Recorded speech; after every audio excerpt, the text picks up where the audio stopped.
Right guys, and this upcoming video really caught me off guard, and it's AITCH, the rapper, on the High Performance podcast, and he highlighted something that I really just didn't expect. Really and truly, as long as I can go back to Manchester and my mum and my dad and my sisters and people who I love say to me, "You'll be really proud of you," then I'm not really bothered about anything else, I'll be honest with you. I am, obviously, I love everything that I do. But like I said before, I'm in an industry where it's all about everyone else's opinion. Half these people's opinion that say negative thing, or positive, but mostly negative thing, I will never, ever come across in my lifetime. Why would I let that affect me, really? As long as I can go home and the people I love tell me they love me, or one day, not to get deep about it, but when I'm in my grave one day and everyone stood around my grave, I hope everyone's crying their eyes out thinking, wow, we lost a good man that day. Do you know what I mean? So I feel like that's success, really, innit? Like, it don't really matter. Money's not really like, money is such a funny subject. Like, if we really got into the money subject now, I feel like we'd be here for 4 hours, but like, it's just What's like... the headline on it from your perspective? It's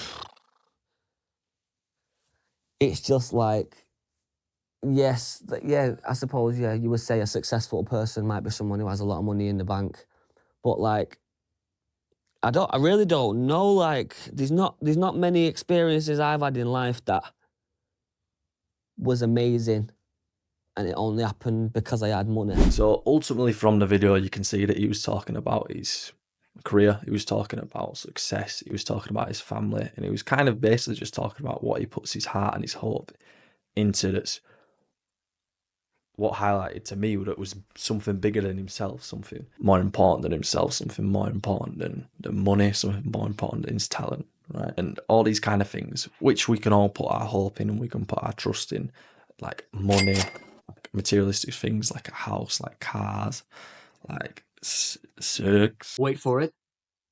Here it comes. Almost there. Drugs, like all these kind of things that people latch on to, people put their hope in, people put their time into, and people basically build themselves on. Like ultimately you see it happen time and time again. I bet you can see people in your head, and if you look at your life, probably see times in your life when you've put your hope and you've put your trust in something that's, even though you see it as bigger than yourself, it's not always worked out that way. And all these things, standalone and in the right context, are, well, yeah, definitely in the right context, they're all, well, apart from drugs, medical drugs, maybe, like, they're all good things and like have a purpose.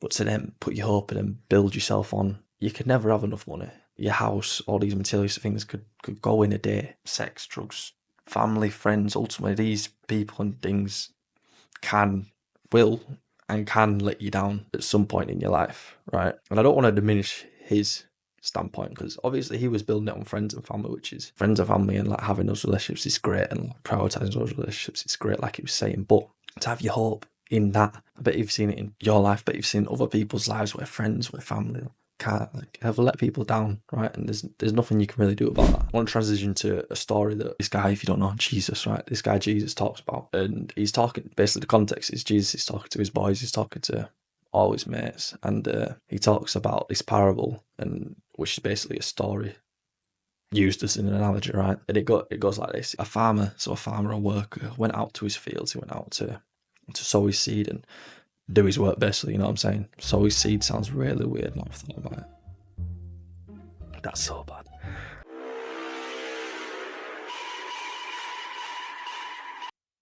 Basically, went out to like plant his seed and like to do all these things. You know what I mean? Get his job work done. And the story goes, the first seed fell on road. So while he's walking past the road, he's checking his seed, blah blah blah. It fell on like concrete, fell on road, fell on all the potholes, which the council decided not to fill in, right? And ultimately, there's no root, there's nothing for it to grow roots into, right? So the birds and like all these kind of things came, ate it, took it away, and they're gone. There's nothing more to it. The second seed fell on rocky ground, right?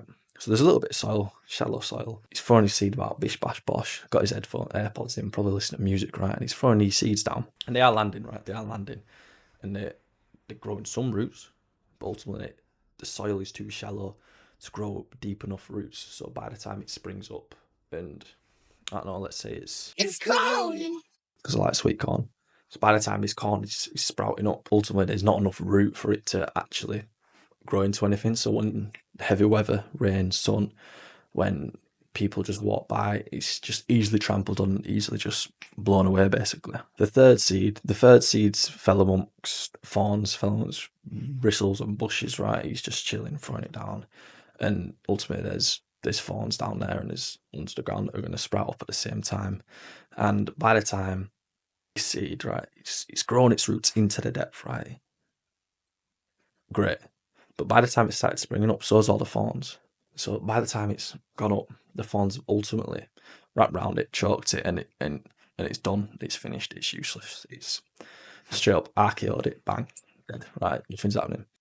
Oh my god! Oh my god! What in the world? But the final seed, the final seed fell on good soil, right? It fell on proper soil, fell on the right ground, right? You could say its hope was putting the right thing, and its hope was putting something sustainable. Now it's grown, and it's sprouting fruit, and because its roots and its foundations were placed into the right thing and placed into something sustainable, then it could grow and it could flourish. And it goes on to say basically that the seed that was planted in a good soil, like all the other seeds died, right? The seed on the road, because it had nothing, had no foundation, had nothing to go into, died, right?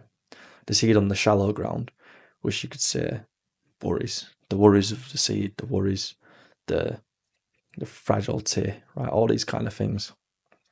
That seed, bang, died. The thorns, right? It placed itself into the wrong kind of things, placed itself into materialistic things, money, and put its foundation into the wrong kind of things. And then once it grew up and got bigger, ultimately those things grabbed it and pulled it down. It was finished. It was done. Right, as we said, RKO'd dish, done. Right, and then the final seed was placed into the good soil, and ultimately, the Bible describes God, or talks about God as the same yesterday, today, and forever. And it talks about it's the Alpha and Omega, which means start and the end, right? And placing your seed into something like that, placing your foundation, your roots into something like that is much, much more sustainable than placing your seed into any of these other things that we can build our lives on: friends, family, money, cars, sex, bish, bash, anything, right? It's better than all these things. And it's the same, and it's loving, and it's the same yesterday, today, and forever. And God has a plan and a purpose. And as you just build your relationship, you walk it out with him. Just to go back to AITCH's rewind, just go back all the way to the AITCH thing. He's put his foundation into his friends, into his family, into his career. And I bet in your life and in my life, you've at times you've put yourself and you've rooted your foundations into the wrong kind of things, and ultimately those things aren't going to last, and those things are unsustainable. But then by putting your roots into the right kind of things, flourish and bang. And the story finishes with the roots in the right kind of things, like yield a harvest, and basically the corn grew to be 100, 30, 50 times more than what was sown. So, and that was like unheard of in those like in the context of the times when the story was talked, that would have been unheard of. It would have been like putting a pound into like an investment and it coming back to like, and you get 100 grand, a million. Like, it's just very rare, or it's just never going to happen, right? And I just want to prod that thought, right? And I'm prodding it for myself ultimately as well, that what are you rooting yourself in? What are the foundations that you're rooting yourself in? That is it something sustainable or is it not? What is the end goal of the things that you've rooted yourself in, right? Are they sustainable? Can they last, or could they just go tomorrow? So think about that and ponder on that, and that's a good thing to ponder on, and just have a good thought, right? And if you got any questions, comments, anything, talk to each other, bang it in the comments, like, subscribe, do all those kind of things. More videos here, subscribe here, and I will catch you on the next one. Peace.